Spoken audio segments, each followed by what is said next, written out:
Hoje nós iremos falar sobre perdidos. Sobre estar perdido, mais especificamente sobre perdidos. Alguém aqui já se perdeu alguma vez? Não vale você que fala que eu sou todo perdido com isso ou com aquilo. Não. Perder de fato. Você vai para algum lugar e acaba se perdendo, ou se perder de alguém, de alguma turma. Alguém já teve esse desprazer?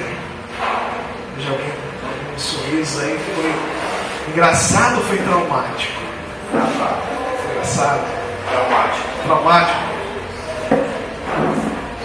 Eu lembro certa vez que nós tínhamos ido visitar uma tia da Vanessa, que mora lá na Praia Grande, faz um tempinho isso, e na volta, na época nós não tínhamos ainda aplicativos de GPS no celular, mas eu tinha aí um aparelhinho de GPS e decidi usar o bendito aparelho naquele dia, para poder voltar para cá, para São Paulo.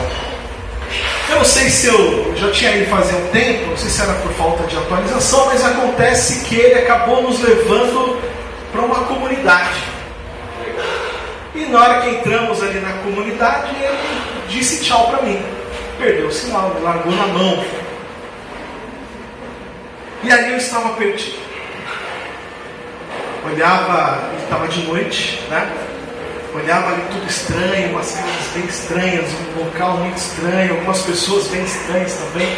E aí começaram a olhar para a gente. E eu só me lembro de ter orado ali a Deus. Eu falei, Deus, me tira daqui, porque eu não sei agora como é que eu estou perdido com esse GPS. Eu lembro que eu dei ré, manudei, voltei, tentando lembrar das ruas que me levaram até ali. Por fim, cheguei num lugar onde o sinal voltou do GPS. E aí eu consegui tomar caminho de volta. Mas eu lembro da sensação ali de medo, né? Uma sensação de estar perdido é uma sensação ruim. Principalmente quando você não tem aonde se apegar, né? Não tem aonde você olhar o que você conheça. Você está ali meio que solto, largado, perdido. É de fato um misto de medo, em algumas situações de desespero, de abandono, eu posso dizer ainda de solidão. Porque você começa a se sentir um pouco só. E é exatamente assim que nós estávamos, com esse sentimento de estar perdidos. Hoje não mais. Infelizmente é assim que muitos ainda estão perdidos. Vamos nos colocar em pé, vamos abrir as nossas Bíblias lá no Evangelho de Lucas, no capítulo de número 15.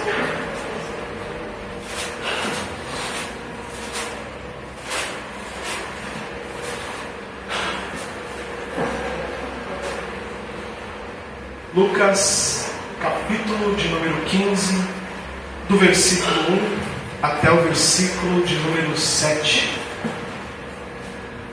Uma passagem bem conhecida, tem uma parábola conhecida também, a parábola da ovelha perdida. Lucas 15, de 1 a 7. Hoje eu utilizarei uma versão na linguagem de hoje, talvez um pouco diferente da linguagem de vocês, mas o texto é o mesmo, tá? Lucas 15, de 1 a 7, diz assim a palavra do nosso Senhor. Certa ocasião, muitos cobradores de impostos e outras pessoas de má fama chegaram perto de Jesus para o ouvir. Os fariseus e os mestres da lei criticavam Jesus, dizendo: esse homem se mistura com gente de má fama e toma refeições com eles. Então Jesus contou essa parábola. Se algum de vocês tem 100 ovelhas e perder uma, por acaso não vai procurá-la? Assim, deixa no campo as outras 99, vai procurar a ovelha perdida até achá-la. Quando a encontra, fica contente e volta com ela nos ombros. Chegando à sua casa, chama os amigos e vizinhos e diz: alegrem-se comigo, porque achei a minha ovelha perdida. Pois eu lhes digo que assim também vai haver mais alegria no céu por um pecador que se arrepende dos seus pecados, do que por 99 pessoas boas que não precisam se arrepender. Palavras do nosso Senhor, você pode se sentar.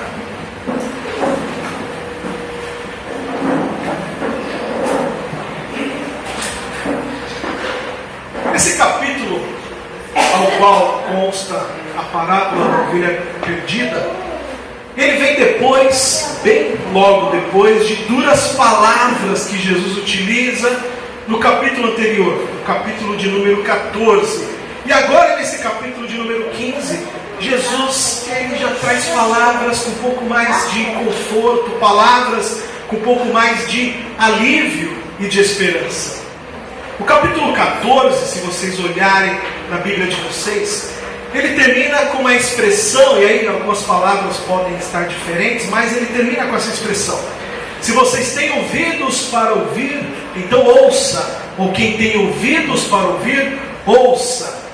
Nós podemos perceber que logo no início do capítulo 15, ele começa com esses pecadores chegando perto de Jesus, exatamente para ouvir. Eu vou ler novamente o versículo 15, que diz assim: certa ocasião, muitos cobradores de impostos e outras pessoas de má fama chegaram perto de Jesus para ouvir. Ou seja, quem tiver ouvidos para ouvir, então ouça. E essas pessoas, esses pecadores, como eram conhecidos de suas épocas, foram lá para ouvir a Jesus.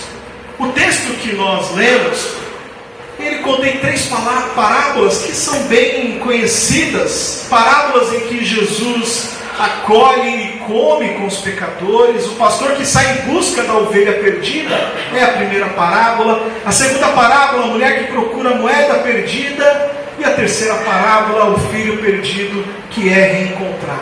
Parábolas bem conhecidas que trazem a mesma ideia daquilo que foi perdido, ao qual foi encontrado, e ao ser encontrado, todas trazem muita alegria para quem as encontrou. Essas parábolas mostram o mesmo tema que está no convite para aqueles que se enxergavam como justos. Pessoas justas, ou judeus justos. Colocamos aqui o grupo dos fariseus e dos escribas. Há um convite para que eles pudessem participar da alegria de Deus, que agora em Jesus Cristo chama pecadores, acolhe e salva os pecadores. É um convite para essas pessoas que se auto-achavam pessoas justas. Essa parábola nos mostra exatamente misericórdia e amor de Deus por aqueles que estão perdidos e excluídos, fora da sociedade, aqueles que se enxergavam fora do reino de Deus. E o texto, ele inicia dizendo que publicanos, aqueles que eram cobradores de impostos e pecadores, se aproximam de Jesus exatamente para ouvir. E nós lembramos que tanto publicano como pecadores, eles eram discriminados, eles eram desprezados na religiosidade judaica. Esses 2 grupos, os publicanos, eles eram odiados porque cobravam impostos do povo. Eles trabalhavam para Roma, para o governo, um império que era opressor, e cobravam impostos do povo. E muitos cobravam a mais. Exploravam o povo que já vivia debaixo de pesados impostos, e os próprios judeus ainda, alguns, cobravam um pouco mais. Por isso que eles não eram bem quistos no meio. Esse era um dos motivos.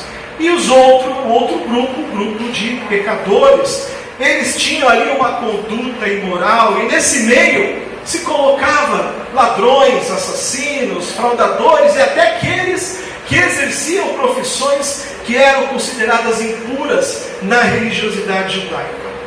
Os fariseus também consideravam pecadores aqueles que não seguiam suas leis, que não seguiam suas normas, as regras farisaicas. Então, a forma de conduta que não era seguida, você era pecador, se você não se enquadrava dentro da lei. E esse ato de receber pecadores, sentar, comer com eles, é um escândalo para a religiosidade judaica. Aquele que se aproximava, que convivia com essas pessoas, era motivo de escândalo. A comunhão de mesa com pecadores aqueles que não demonstrassem sinais de arrependimento, seja por jejum, seja por sacrifícios, era reprovado. Desse modo, Jesus, por estar comendo com os pecadores, ele passa então a ser questionado pelos escribas e fariseus. Pessoas desses dois grupos, escribas e fariseus, que no passado tinham ali uma certa importância de fato, porque eles guardaram com fidelidade toda a narrativa bíblica da história de salvação do povo de Israel. Foram extremamente importantes para guardar a lei, para repassar a lei, para ensinar a lei. Acontece que com o decorrer dos anos, dos tempos, começaram a valorizar demais a si mesmos, começaram a valorizar demais os seus rituais religiosos. A lei tinha mais valor do que a vida, ou seja, a letra da lei tinha mais valor do que a vida. Essa balança começou a ficar desproporcional. E os fariseus se achavam no direito de zelar pela santidade do povo. Eles eram os responsáveis de ensinar e de manter a santidade de todo o povo. O princípio religioso dos fariseus era: o homem justo não deve se associar, não deve se ajuntar com os ímpios, os transgressores da lei, da religiosidade judaica. Pecadores devem viver isolados, não podem andar do lado daqueles que se consideram justos. E sob esse pensamento, então, de um lado os bons e os justos, do outro lado os pecadores, aqueles que eram excluídos. Portanto, nós podemos ver como muitos eram marginalizados, eram deixados de lado. Os escribas, eles diziam que o pecador ele não pode ser amado por Deus antes do seu arrependimento, de fazer jejum, de apresentar os seus sacrifícios. De acordo com essa mentalidade da religiosidade judaica, não é justo você ir ao encontro de um pecador. O justo, aquela pessoa que se considera justa, ela deve apontar o pecado, ela deve apontar o pecador, e o pecador, por sua vez, deveria então se arrepender, cair em si, entender ali o seu pecado, e depois disso tudo, de passar pelos rituais ali de arrependimento, somente depois de ser purificado, ele poderia receber o amor de Deus. Porque mereceu receber, porque teve um bom comportamento. Olha quanta coisa era colocada para separar as pessoas que não faziam parte do grupo dos judeus. Aqueles que tinham dificuldade, seja pela sua profissão ou pelo seu estilo de vida, tinha que seguir alguns padrões para poder se encaixar, ou então para ser chamado de um justo. Diante desses dois grupos, escribas e fariseus, ao ser questionado por eles, Jesus responde com uma parábola, a crítica que eles fizeram, na qual disseram que Jesus, você se mistura com gente de má fama e ainda senta com essas pessoas. Então Jesus estava ali se contaminando com aquelas pessoas. E Jesus utiliza-se dessa parábola para explicar o que é amor, o que é se preocupar com o outro, explicar o tamanho do seu amor e como é que Deus age, que vai exatamente em busca da ovelha que está perdida. Ele tem ali 100 ovelhas no seu aprisco, uma se perde, e ele deixa 99 para buscar a ovelha. Ele vai buscar a ovelha que faz parte do seu rebanho, que por algum motivo ela se perdeu. E Deus age de forma diferente de como os escribas e como os fariseus pensavam e agiam. A forma de Deus é diferente. Deus, ele vai ao encontro. Deus, ele busca, ele chama, ele socorre o perdido, como nós podemos ver de forma clara na parábola da ovelha perdida. Deus, ele não espera que o pecador, que o perdido venha, como os escribas queriam, que primeiro se arrependessem, que deixassem a sua prática pecaminosa, que seguissem o ritual para depois vir até Deus. Deus age de uma forma diferente. Deus não fica esperando o pecador vir. Deus não espera que o perdido venha até Ele, que o perdido consiga se achegar até Deus por conta própria, até porque isso é impossível. O ser humano não consegue chegar até Deus sozinho. O pecado não permite que qualquer pessoa consiga se achegar até Deus sozinho. É necessário Jesus, o supremo pastor, chegar até aquele pecador e levá-lo até Deus. Não há como o ser humano sozinho se achegar até Deus. E Deus, Ele acolhe o pecador. Deus vai ao seu encontro, mesmo ainda estando em pecados. Deus chama, Deus busca, Deus está o tempo todo em ação, trabalhando para resgatar os seus. E a mudança de vida, ela vem de uma forma natural. Essa transformação acontece de uma forma natural na vida daqueles que se achegam, que vêm até Deus, daqueles a qual o pastor vai buscar e os traz de volta, porque é uma transformação contínua. Isso acontece no convívio com Jesus, no ouvir da palavra de Deus, na comunhão com o corpo de Cristo. A pessoa vai sendo transformada, vai aprendendo mais sobre a palavra de Deus, e a sua mente vai passando por um processo de transformação. E a parábola diz que ao encontrar a ovelha perdida, qual que é a reação do pastor? Ele fica cheio de júbilo, ele fica completamente alegre. E essa alegria do pastor, ela é vista duas vezes nessa parábola. A primeira alegria do pastor é uma alegria individual. A alegria desse pastor é tão grande que ele não se importa de colocar a ovelha nos seus ombros. Eu creio que todo mundo já deve ter visto uma ovelha aqui. Ela não é pequenininha, né? Uma ovelha é um peso considerável. O pastor se alegra, e a alegria dele é tão grande que ele pega essa ovelha, coloca em seus ombros. O texto não diz a distância que ele percorreu, mas imaginemos que tenha sido uma distância longa. Ele não se importou de ter aquele peso sobre os seus ombros. Isso é cuidado. Isso é o cuidado que o pastor tem com as suas ovelhas. E ele ficou tão alegre que ele coloca ela em seus ombros. Ele não a tocou ou a pegou pelo lado e foi empurrando até de volta ao aprisco. Não. É a alegria de encontrar o que se perdeu. Eu vou te colocar nos meus ombros, que eu estou alegre em te encontrar. O pastor age de uma forma diferente. E a alegria que havia tomado o coração do pastor era tão grande que não podia guardar para si mesmo.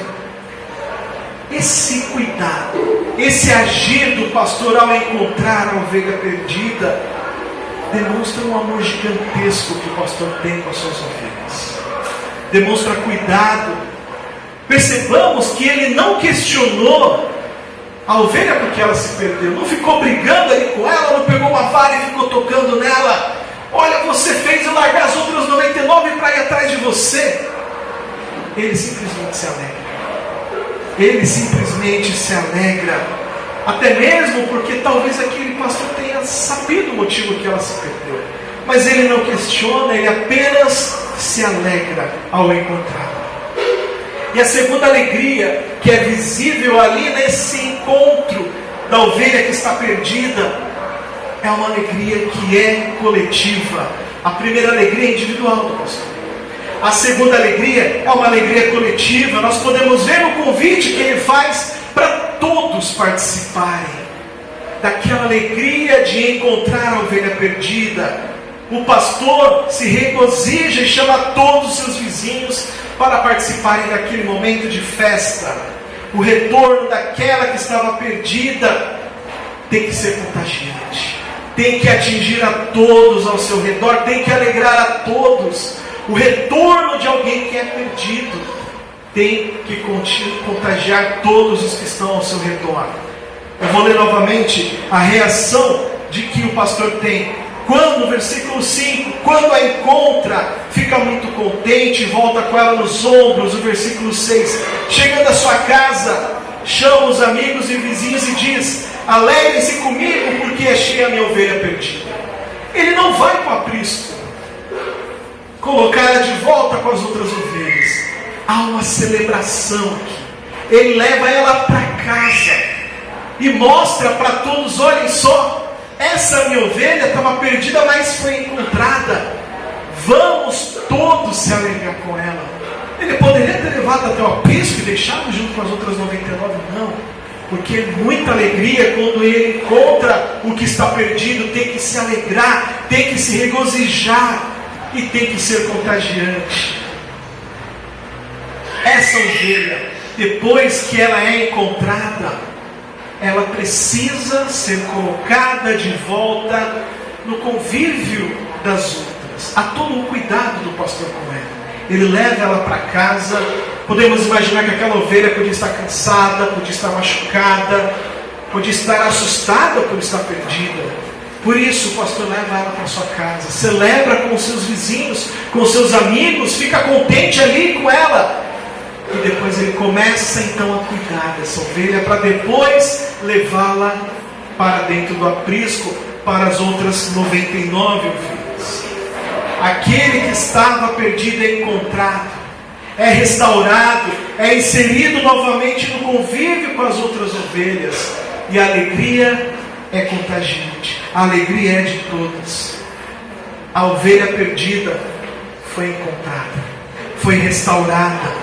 Jesus, o supremo pastor, é Ele quem restaura aquele que está perdido.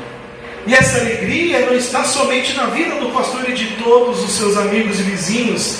Essa alegria é tão grande, porque ela extrapola o nosso ambiente.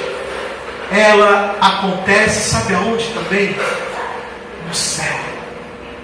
Quando um perdido é encontrado, o pastor fica alegre, seus vizinhos ficam alegres e principalmente a festa no céu. Olhe só o que diz o versículo 7: pois eu lhes digo que assim também vai haver mais alegria no céu por um pecador que se arrepende dos seus pecados, do que por 99 pessoas boas que não precisam se arrepender. Aquele que é encontrado pelo Supremo Pastor, aquele que se arrepende, a festa inclusive no céu. Nós podemos ver que é o retrato glorioso do Pai Celestial e de seus anjos, dando boas-vindas para aquele que estava perdido e agora está de volta aos braços de Deus Pai.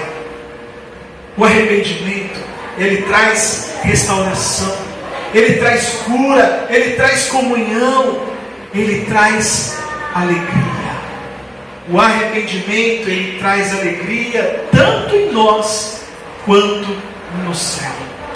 Olha o poder de Jesus encontrar alguém perdido, trazer esse de volta e se arrepender. A alegria se torna contagiante, é vista no nosso meio e é tida inclusive no céu. Por isso, como eu disse pouco antes de nós lermos, existem muitos ainda que estão perdidos, assim como muitos se desgarraram do rebanho e se perderam. E tantos outros que estão juntos no rebanho, mas estão perdidos nos seus pensamentos, nas suas atitudes. Muitos até estão dentro do rebanho, mas estão perdidos nos seus pensamentos, estão perdidos nos seus pecados. Por isso eu preciso olhar. Eu estou dentro do rebanho, eu estou ali no meio do aprisco, eu estou com o meu Senhor, eu estou. Mas será que tem algo em mim que está perdido? Será que há algo em mim que está distante do Senhor? Os meus pensamentos, as minhas atitudes, a minha fala, será que o pecado não está me afastando de Jesus? Há algo em nós que está perdido? Será que tem algo que está querendo distanciar você de Jesus? Essa pergunta cabe a cada um de nós. Será que um pensamento, uma atitude, um agir meu está querendo me distanciar do meu pastor? Isso muito faz o pecado nas nossas vidas. ele nos distancia de Deus, nos distancia do Supremo Pastor, nos leva para longe. Por isso eu preciso me examinar e observar dentro de mim. Há algo que está perdido em mim? Ou que está querendo me distanciar do meu pastor, do meu Supremo Pastor, de Jesus Cristo? Talvez as dificuldades, talvez os problemas querem te paralisar, as dificuldades querem te fazer desistir, o pecado pode estar querendo te levar para longe de Jesus. Mas saiba que Jesus, Ele quer te ajudar. Ele quer te trazer de volta, mas Ele quer te trazer de volta na sua totalidade. Ele quer que você abandone os maus pensamentos, as más práticas, o pecado. Jesus, Ele quer te trazer de volta para dentro do aprisco dEle na sua totalidade. Ele quer te trazer. Jesus está chamando, porque Jesus quer restaurar. Ele quer te restaurar, Ele quer nos encontrar. Jesus quer nos ajudar a voltarmos a Deus, para que assim possamos nos arrepender de nossos pecados e a alegria fazer parte das nossas vidas. Assim como Jesus, que é esse pastor aqui, que ele próprio Jesus contou, ele foi atrás daquela ovelha perdida, se alegrou, colocou ela em seus ombros, a trouxe de volta para sua casa e não para o aprisco, cuidou muito bem dela, mostrou para os seus vizinhos: olha, ela estava perdida, mas eu a encontrei. E depois a inseriu de volta, junto com as outras, já cuidada, já restaurada, já renovada, já limpa dos seus pecados. E houve festa na casa desse pastor, e houve festa no céu. Por isso Jesus, Ele nos chama para que possamos vir a Ele na nossa totalidade, que possamos nos examinar e olhar se há algo perdido em nós, ou algo que está querendo me levar para longe do aprisco.